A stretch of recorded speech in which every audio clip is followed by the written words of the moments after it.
tell you, in my short life, I've had the opportunity to meet people from various walks of life and different places, in the city here, other states, other cities, and other places, even other countries. The clothes, the speech, the food, the music, the houses, the lack of houses, they all could be different, but one thing always remains the same. There's always one common scheme, one common theme that no matter where I go, who I meet, or what I do seems to stay the same. And that's that they all share the same longing. The longing to be loved, the longing to find purpose, the longing to find purpose for your days here on this earth, and the longing to find meaning in your pain. We're all universal in that regard because the Creator God gave us that longing. Because our longing for love, for purpose, and meaning in life can only be fulfilled in a relationship with Jesus. So for 5 weeks, we're going to talk about finding your way back to God. And this is based off the book that I told you about last time we met together. And for some of us who have never fully found our way back to God, this will be a great starting point. For others of us who have definitely found God, but maybe we're not as close to Him as maybe we once were or we think we should do or should be, it's time to find our way back to Him. And we're going to unpack a series of 5 realizations, issues, awakenings, if you will. 5 decisions. And tonight we're going to start looking at the realization of longing. All of us have the same longing for love, for purpose, and for meaning in life.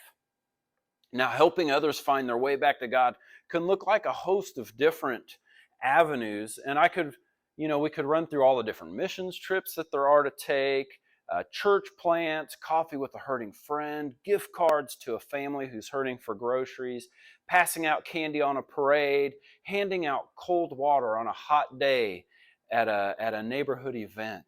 And the list could go on and on. It could be extensive. But this isn't about the program. It's not about events. It's not about the building or the things. It's about one more person finding their way back to God. So of all the great stories we could tell in the group here, the family, this current church body of finding our way back to God, here's one story from our friend Jody Maxey. My story began when my grandfather was getting sicker and about to pass away.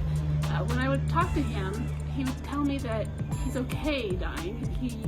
He's at peace with it and he knows where he's going. I didn't understand that.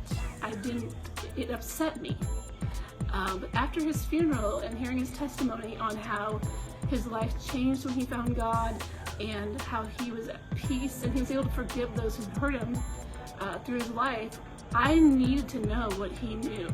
I wanted to find out what this peace was that he had. I had no peace in my life. I struggled with anger. I struggled with just everything that we all struggle with. So we had some friends who invited us many times to church, and we would go every once in a while.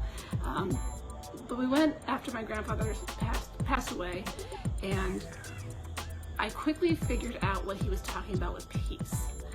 I needed that. I longed to have a relationship with God and to understand what peace was and how God can help carry the burdens that you have. So this series is very important to me, and it's very important to our church. Our mission is to help people find their way back to God. Now I'll tell you, Jody has a really neat baptism story as a follow-up to this story of hers. And see, this is why we as believers do what we do. This is why we ask people to give monetarily and of their time so that we can do outreaches as a church body, so that we can bless hurting families with a meal and meet their needs. And this is why we ask you to invite your friends. Now, through Jody, Brandon's daughter Mackenzie accepted Jesus, and both were baptized. And Jody, I've watched her reach out to others using her influence where she can to help others find their way back to God. In every setting, in every aspect of our lives, this is what it's all about. Now, for 5 weeks, we're going to discuss how does this happen? And I want to encourage everyone to be here throughout it and the dinner that we're going to have in a few weeks, the first Sunday of the month. We always have dinner here because, there's only one way to spell fellowship. It's spelled with four letters, F-O-O-D. That's how you spell fellowship. If you didn't know, it's science. This series is really important. It's the heartbeat of the church. It's even the motto that we print on our t-shirts and on my coffee mug. We talk about it often, but it is what Jesus did, and it's what he called us to do. So today, as we talk about longing, here's our big idea. Our longing to be loved, to find purpose and meaning, is given to us by God to lead us back to him. Many of us may not realize that. You're looking for love, purpose, meaning, especially in your pain. But you've never thought about, where does this desire, this longing come from? Well, it comes from God. He's wired us to need love. He's wired us to need purpose and meaning. And he's wired us that the only place we can truly find it is in him. And for all of us, our journey back to God was an awakening. It was an awakening of, I'm not going to find love, meaning, and purpose, the answers to my questions that I'm looking for. So I'm going to have to look to God. It was an awakening for longing. Where one day something inside your soul said, there's got to be more. So let's talk a little more about each of these longings. We've already brought them up a little bit, but let's kind of break them down just a little bit, because universally, every human being you've ever met is looking for these three things. And I don't know if you would realize how empowered you'll be to share Jesus with others when you realize this is what we're all looking for. The first one is the longing for love. Looking for love in all the wrong places. That was a popular country song growing up. You're welcome. I didn't try to sing it to you. But we're all guilty of that at some point in our life. The record for the most marriages in the United States is by a man named Glenn Wolfe. He was married 29 times. The longest marriage was 7 years. The shortest marriage, 19 days. Now, before we all laugh way too hard at this guy, or we say that's crazy, think about some of the things you've probably done in your journey looking for love. As a child, we looked for the perfect, unconditional love in the family of origin that we were given. And we didn't find that perfect, unconditional love. So then we start dating, and we thought, well, maybe I'll find it here. And then we quickly find out, I didn't really find that in this relationship with this person. So then we decided, I know what I'll do. I'll get married. That will fix me. And I have yet to meet a person who can tell me that getting married fixed them completely. Because now you've got two broken people working together looking for the same longing. And then you had this great idea. I know what we'll do that will help us. Let's create more people. Because kids will totally make life easier. Kids will totally make life calmer, more peaceful, and loving. That's what they do. Not at all. And then after those teenage years of your kids, these little people, you think, if I could just get them out of the house without killing them, that would be great. And then I'll discover love. And now it's just the two of you again, and you find it's still not enough. And grandkids. Now, I don't personally know, but I hear that grandkids come pretty close. And although I don't personally know, I do notice that grandparents really smile a whole lot more when the grandkids leave than the parents do taking the kids back with them. So maybe there's something to the grandkids, but it's still not enough. At some point in your life, if you're truly after unconditional, constant, unchanging love, you're going to have to look for it in God, because He's the only place you can find it. Secondly, everyone's longing for purpose. And here's a demonstration for you. As a little kid, you wrote an essay about your plan when you grow up. Remember that? When I grow up, I'm going to be. And I remember mine well, mostly because I got a statue or an award because I won third place in the John F. Kennedy essay, When I Grow Up. And I can remember it so vividly, when I grow up, I'm going to be a pastor. And then later in life, when I grow up, I'm going to be a youth pastor. For some reason, I thought I really liked kids at one point. And then I was going to be a rock star. And then I was going to be a youth pastor / rock star. I think when Michelle married me, I said, I'm never going to make much money, but I'm going to be a youth pastor rock star. I used to have long hair. My daughter at one time was going to be a veterinarian, police officer, anime artist. You could tell the person next to you, like I did, recite to them, hey, when I was little, my essay was, when I grow up, I'm going to be. And you'll find that many of us still in our 40s are still trying to figure this out, what we're going to be when we grow up. But where does this desire to be something when you grow up come from? It's not because you were 5 and you're like, I've got to get a job. I'm 5 years old and I need to go pay that car note and the mortgage and I need to go pay for my 5-year-old, life insurance plan. I mean, not at all. That's not where this desire comes from. We have a built-in need to count for something. We want to do something with our lives. We want to make a difference and we want to find purpose.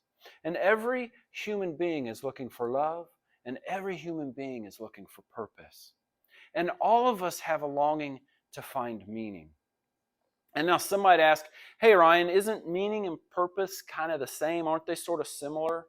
And it kind of is, but it's very different in this way. When you're looking for meaning, especially in your pain, especially in your unanswered questions, what word do most unanswered questions start out with? Why? Why is a word we start using at about 2 or 3 years old, and it just continues through all of our life. We ask why. Why does this happen to me? Why my family? Why do I have to hurt? Why do I have to have this disease? Perhaps more globally, why does there have to be suffering in the world? Or why does God allow bad things to happen to good people? Why do the people I love have to die?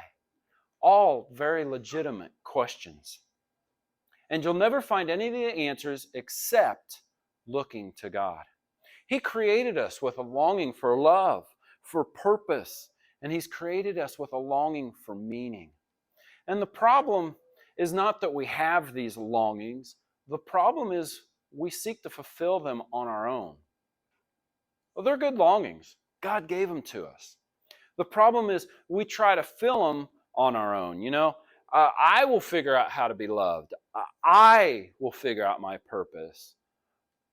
I'm going to figure out the answers to my why questions. I'll have a lot of fun with that one. Because mankind has been trying to fix themselves for over 2,000 years now when the answer has already been given to us. Now, there's one particular story in Luke, in the Gospel of Luke, that both Christian and secular scholars regard as one of the best stories in all of literatures. And it's the story of the prodigal son. So over the next 5 weeks of discussing this, we're going to really look in and break down this story of the prodigal son. And today I'm just going to read the first part of this story in Luke. And it's in Luke 15 if you're wanting to look in your true source, or I put it in your notes for you to follow along. But here's what the Bible, we're going to break down what it's talking about when it talks about us looking for love, purpose, and meaning. And he said, there was a man who had 2 sons. And the younger of them said to his father, Father, give me the share of property that is coming to me. In other words, give me mine. And he divided his property between them. And not many days later, the younger son gathered all he had and took a journey into a far country. Now in your notes, underline the word journey. We're going to talk about that briefly. And there he squandered his property in reckless living. Well, underline reckless living. And so now we've got this journey into a far country and reckless living. And when he had spent everything, a severe famine arose in that country, and he began to be in need. So he went and hired himself out to one of the citizens of that country, who sent him into the fields to feed pigs. And as he was longing to be fed with the pods that the pigs ate, no one gave him anything. Now, this is a good story translated into the English. But there's so much more meaning when we can understand the culture from the time it was originally written. In the first century Middle East culture, the worst thing a son could do to insult his father was to ask for your inheritance early. Because in the Mideast culture, sons didn't have a choice. They didn't get to write an essay about what they were going to be when they grow up. They were going to do whatever dad did. If dad was a carpenter, you became a carpenter. Even Jesus followed this social structure of that culture. If dad farmed, you were going to farm. And in this culture, you were going to take over the family business eventually. It was just understood that sons, after finishing school, would start in the family business at the bottom and work their way to the top. They would have to earn their way into leadership. And then now this middle-aged son, he would start taking over the business, and dad would help out. And as dad got older, weaker, became sick, or just needed to slow down, the son would take care of dad and the business. And you could never ask for your inheritance until your father died in this culture. And then at that point, it would be divided up amongst the sons, but you always had to earn it. So probably we would guess this younger son is maybe a late teen, maybe 20 years old. And he's come to his dad and he says, "Hey dad, I don't want to earn it. I don't want to take orders from you. I don't want to take care of you when you get old and sick. Give me mine now. Peace out." And now if you decide to condemn this younger son, I got to ask, I know in my life, I've done the same type of thing. God, I don't want to earn a better living. God, I'd like you to just give it to me. God, I don't want to have to work my way up in this business. I just want to have it. Hey, God, this is probably one we're all guilty of. Hey, God, I don't want to wait. I want it now. Most of us would feel like life is not bringing us everything we had hoped for, everything that we wanted or felt like we deserved or needed in our lives. You know, have the words, "I don't deserve this," "I deserve better," "Oh wow, when is this going to stop or turn around?" Has that ever come past your lips recently? When is the pain going to stop? God, what are you doing? Most of us feel like we're not getting everything from life. But this feeling is from God. And some will say, really? And yeah, this longing feeling for something else, it's something that God wired in us. He wired you to need love. And then he made it where every human relationship you have will hurt and disappoint you at some time. He wired you to need purpose and then made it where you have to include him in the purpose equation to be fulfilled in life. And he wired you for meaning and then gave you a mind that can make you think of hundreds of why questions so that you'll have our story. He wanted his money, and then it says as soon as he got it, he left to go away to a faraway country. And you know why? Because a lot of times we think we have to leave where we are to find what we need. And man, that will get you in some trouble. But let me make it real, because we've all done it. You know, well, if I just leave this job, I'm going to find what I'm looking for in the next one. Man, I've been there. That's one that rings right down to my core. You know, and the problem with the next job when I got there, you know what it was? I was still there. You know, if I could just leave the state and move to a different state, I'll find what I'm looking for. If I could just leave this relationship, now this gets dangerous, I'll find one that will fulfill me. Really? I've got friends who have told me that's where they were. And they married the person that they left their original spouse for the other, just to have that one fall apart, to find out that's not how you find the longing, the fulfillment. The problem of leaving where I am to find what I'm looking for is that everywhere I go, I'm still there. Everywhere I go, the same hole in the core of my being for love, purpose, and for meaning is there.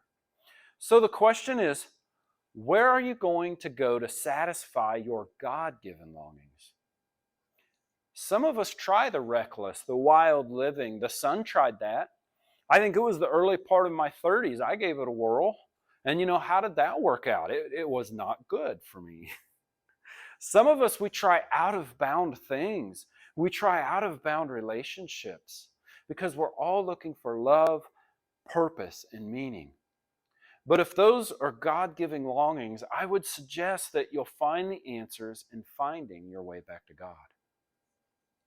You may not have heard this name before, but it's Blaise Pascal. He was a 16th century mathematician. You heard me correct. That was absolutely brilliant. And he gave us mathematical equations and theorems that are still in practice today. And it was in adulthood he became a full-fledged follower of Christ.